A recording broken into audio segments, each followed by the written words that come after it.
Baik, Assalamualaikum warahmatullahi wabarakatuh. Shalom, Om Swastiastu, Namo Buddhaya, salam kebajikan. Di sini dari kami kelompok 5 dari kelas RB, dari kelas kecerdasan buatan akan mengangkat isu, di mana isu ini di mana beberapa masalah tidak dapat diimplementasikan dengan logika klasik karena tidak memiliki parameter tolak ukur yang jelas. Contohnya asuransi jiwa. Terdapat tahapan di mana syarat yang diberlakukan itu tidak memiliki tolak ukur dalam bentuk angka. Maka dari itu dibutuhkan suatu teknik pemecahan permasalahan yang lebih kompleks. Maka dari itu kami mempersembahkan studi kasus kami yaitu penerapan AI Fuzi dalam penentuan klasifikasi asuransi jiwa. Selanjutnya,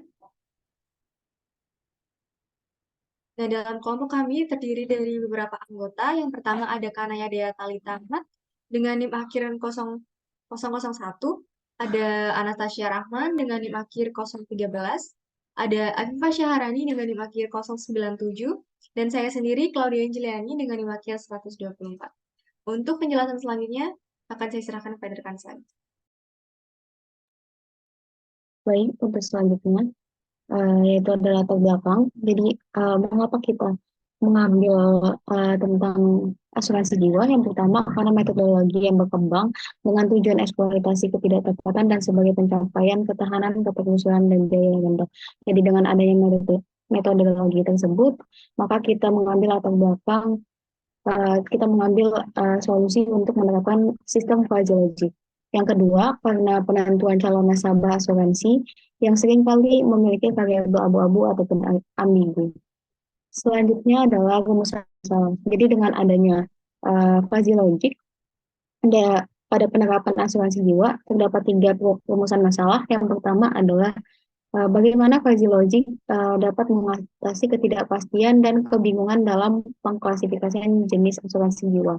Yang kedua adalah bagaimana kriteria dan aturan dari sistem fuzzy logic.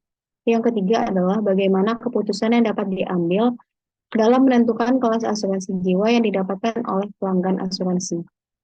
Selanjutnya adalah dari rumusan masalah tersebut didapatkan tiga tujuan buku. Yang pertama adalah kita dapat memahami tentang fuzzy logic terhadap pengklasifikasian jenis asuransi jiwa. Yang kedua adalah untuk mengetahui kriteria dan aturan dari fuzzy logic tersebut. Yang ketiga adalah untuk memberikan keputusan mengenai kelas asuransi jiwa ataupun jenis asuransi jiwa yang didapatkan oleh pelanggan asuransi. Selanjutnya adalah tinjauan pustaka. Jadi di tinjauan pustaka ini kami mengambil bahwa logika fuzzy atau logika kabur adalah paradigma logika yang memungkinkan representasi kebenaran dan ketidakbenaran. Hal ini dilampirkan atau direpresentasikan melalui bilangan biner yaitu 0 dan 1. Selanjutnya adalah penerapan logika fuzzy itu merupakan salah satu bentuk dalam sistem pendukung keputusan untuk membantu pengambilan keputusan. Jadi dengan adanya hal ini, kita ingin mengambil keputusan melalui fuzzy logic terhadap asuransi jiwa. Oke, langkah pertama yang kita lakukan adalah kita harus menentukan variabel input serta output dan juga linguistik. Yang pertama di sini ada variabel inputnya, yaitu ada dua variabel input, yaitu dari gaji dan juga riwayat kesehatan. Yang dari gaji itu terdapat tiga linguistik. Yang pertama itu ada tinggi, sedang, dan rendah. Untuk rentangnya adalah tinggi itu besar dari 20 juta, sedangkan sedang itu range antara 5 juta sampai 20 juta, sedangkan untuk input yang kedua yaitu riwayat kesehatan. Untuk kronis itu besar dari 5 penyakit, sedangkan sedang itu sebenarnya 2 sampai 4 penyakit, dan untuk sehat adalah kurang dari satu penyakit, kurang dari sama dengan satu penyakit. Selanjutnya adalah menentukan variabel outputnya dan juga linguistiknya. Jadi kita menetapkan bahwa variabel outputnya adalah jenis asuransi jiwa ataupun kelas asuransi jiwa. Dan untuk linguistiknya itu kita mendapatkan prioritas, medium, serta reguler. Oke, untuk langkah kedua adalah kita menentukan fungsi keanggotaan. Dari variabel input tersebut kita akan menentukan fungsi keanggotaan. Yang pertama itu kita harus mengetahui dulu rumus umum dari fungsi keanggotaan. Jadi untuk fungsi naik yaitu untuk mu x, a, b itu adalah 0. untuk kurang dari sama dengan A, dan untuk satu X besar dari sama dengan B, dan X min A per B min A. Untuk X kurang dari sama dengan A, besar dari sama dengan A, dan kurang sama dengan B. Dan untuk fungsi turun itu nolnya X besar dari sama dengan B, dan B min X dikurang B min A untuk X besar dari sama dengan A, dan juga kurang dari sama dengan B. Untuk kurva trapesium ataupun untuk rata-ratanya adalah 0 untuk X kurang dari sama dengan A, dan 1 untuk X besar dari sama dengan B, dan juga kurang dari sama dengan C.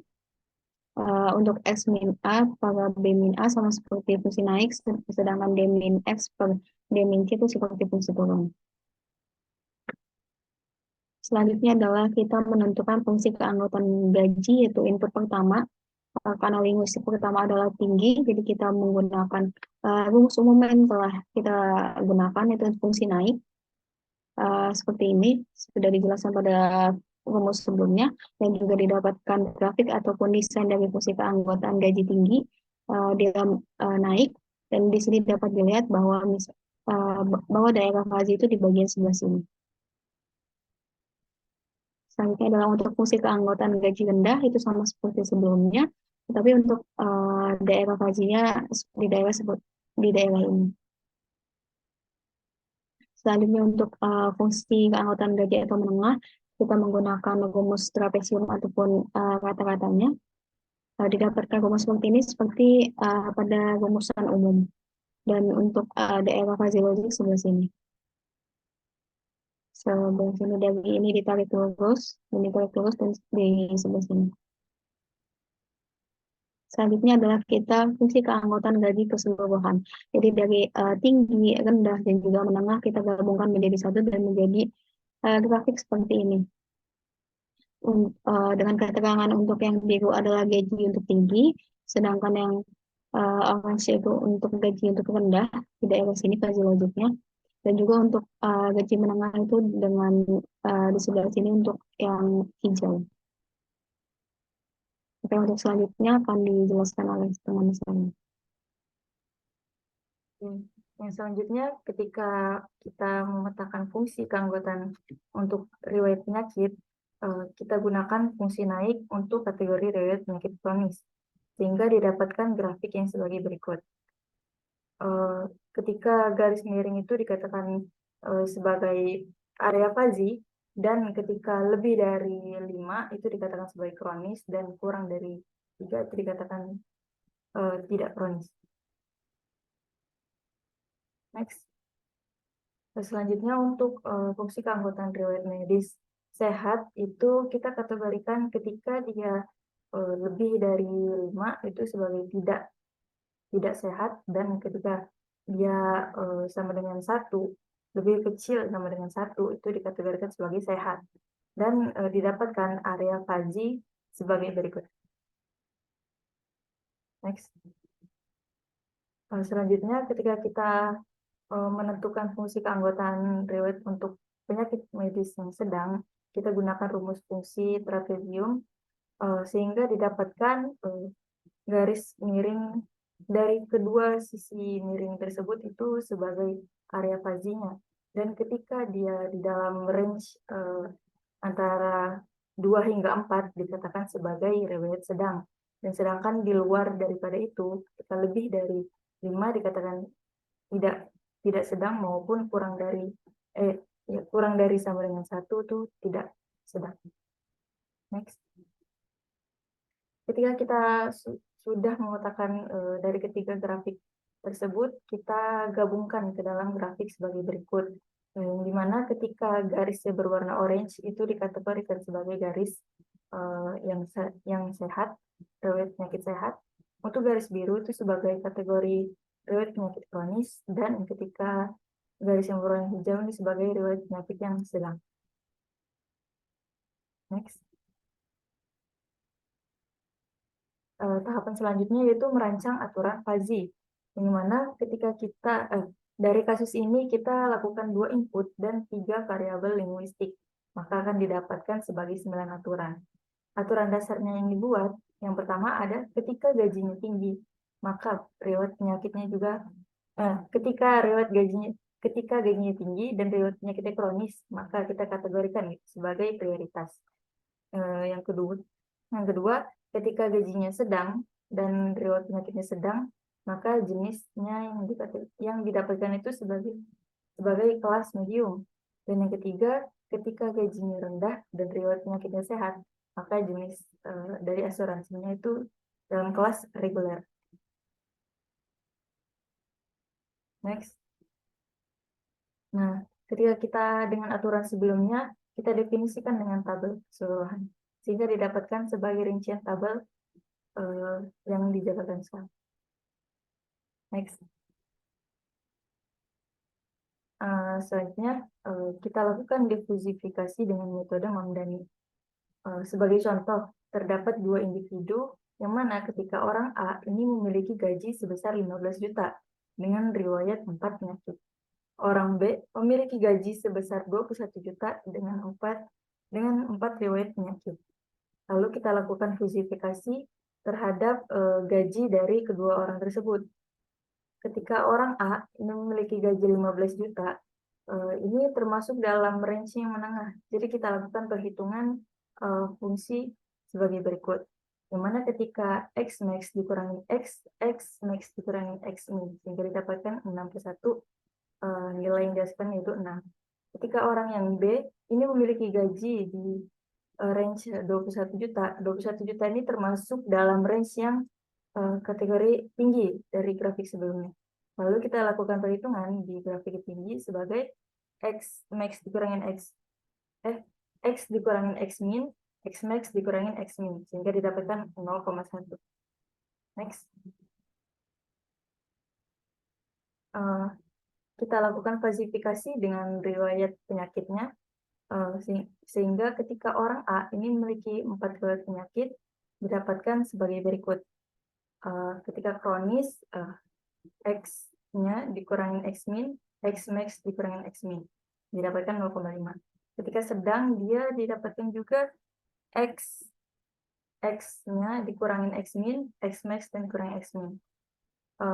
Begitu juga dengan sehat, ketika dia X max-nya dikurangi X, dan X max dikurangi X min, didapatkan 0,25. Diterapkan yang sama, pola yang sama seperti pada individu si B ke orang B. Next. Nah, setelah kita lakukan tersebut, kita lakukan inferensi sehingga didapatkan tabel sebagai berikut. Ketika gajinya itu kita masukkan ke dalam nilai 6 yang kita dapatkan sebelumnya di bagian gaji yang menengah. Untuk riwayat penyakit itu dimasukkan sebagai kategori yang kita dapatkan nilainya sebelumnya. Begitu juga dengan kelas yang didapatkan, kita ambil kelas yang tidak 0. Nah, ketika dari gaji dan riwayat penyakitnya itu tidak 0, kita ambil yang lebih kecil, sehingga didapatkan kelasnya itu untuk menengah kronis 6 dan 0,5 kita ambil 0,5. Dan menengah sedang itu kita ambil sebagai kelasnya angkanya 3. Dan ketika menengah sehat itu antara 6 dan 0,25 kita ambil 0,25. Next. Kita terapkan yang sama seperti sebelumnya pada orang B, sehingga ketika gajinya tinggi, lalu kita lakukan perbandingan dengan riwayat penyakitnya.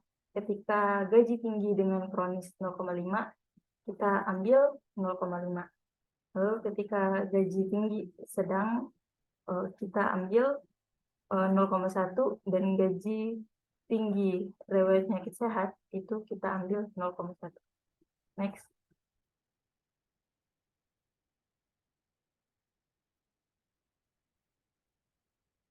Oke, selanjutnya akan dilanjutkan oleh rekan saya. Baik, untuk inferensi selanjutnya, setelah tadi dibentuk dalam bentuk tabel, di sini kita akan membuat inferensi dalam diskonjungsi. Untuk orang A itu diambil dari tabel tersebut prioritasnya sebesar 0 dengan 0, maka hasilnya adalah 0. Sedangkan untuk medium, untuk kelas medium, eh, ada 0, 0,5, dan 3. Kita ambil yang terbesar yaitu 3. Untuk orang A, untuk reguler itu ada 0,25 dengan 0 dan 0, maka nilainya adalah 0,25. Begitupun diterapkan ke orang B. Kita gunakan disjunksi. Untuk prioritas ada 0,5 dan 0,1, maka diambil nilainya 0,5. Untuk medium 0,1, 0, dan 0, maka nilainya adalah 0. Untuk reguler, karena tadi 0, semuanya 0, jadi nilainya adalah 0. Selanjutnya, nah di sini setelah diinferensikan dalam bentuk tabel dan dalam bentuk logika, kita menggrafikkan.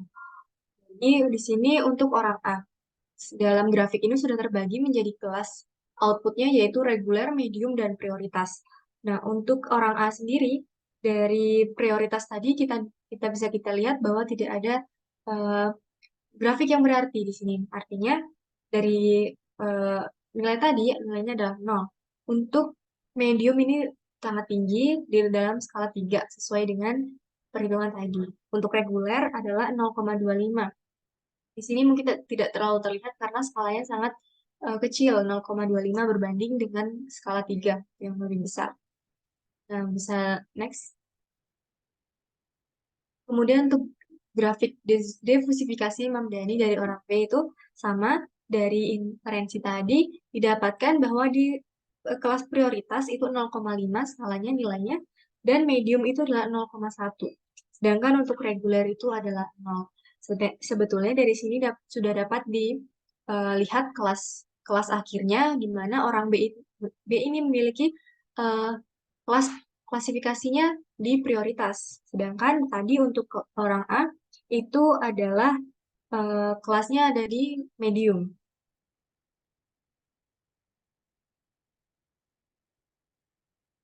Nah, untuk selanjutnya di, akan dijelaskan oleh rekan saya. Baik, setelahnya kita akan melakukan inferensi yang selanjutnya, yaitu melakukan penghitungan skor diversifikasi. Langkah pertamanya kita akan menentukan ZI dengan mengambil 9 bilangan acak. Contohnya di sini ada 5, 10, sampai 50. Kemudian kita akan menentukan nilai μB, di mana μB ini mengambil nilai maksimum dari fungsi keanggotaannya. Seperti contoh di sini 0,500, kita akan mengambil 0,25. Begitu dengan seterusnya. Kemudian untuk yang orang B,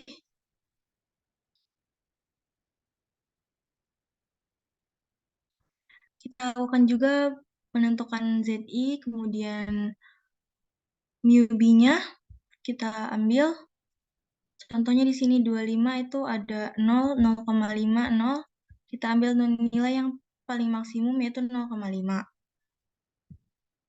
Kemudian langkah terakhir kita akan melakukan penghitungan Z star dengan rumus sigma mu B dikali ZI per sigma mu B, di mana setelah dilakukan perhitungan didapatkan orang A itu Z-nya 29,16 dan orang B-nya 39,31.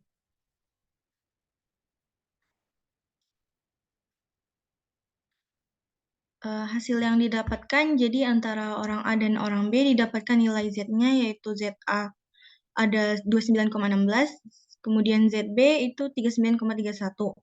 Dengan begitu ditetapkan bahwa orang B termasuk ke dalam kelas prioritas, sedangkan A itu termasuk ke medium. Baik, selanjutnya saya serahkan ke rekan saya. Baik, untuk kesimpulan yang didapat itu akan menjawab dari rumusan masalah yang kita rumuskan tadi.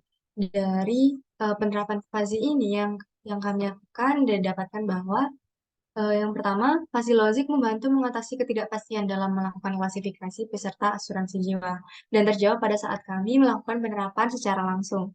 Yang kedua adalah kriteria dan keputusan kami akan berdasarkan dengan penerapan fuzzy logic yang telah dilakukan. Nah, untuk yang kesimpulan ketiga adalah keputusan yang kami dapatkan dari penerapan Fazi adalah terjawab dengan langkah-langkah yang kami jabarkan sebelumnya, yang mana didapatkan pihak B lebih diprioritaskan dengan ketentuan variabel menjadi kelas prioritas. Baik, sekian presentasi kami untuk eh, materi kecerdasan buatan logika Fazi. Kami mohon maaf jika terdapat kesalahan. Semoga apa yang kami jelaskan dapat menjadi ilmu kita semua. Kami pamit undur diri. Terima kasih dan Assalamualaikum warahmatullahi wabarakatuh.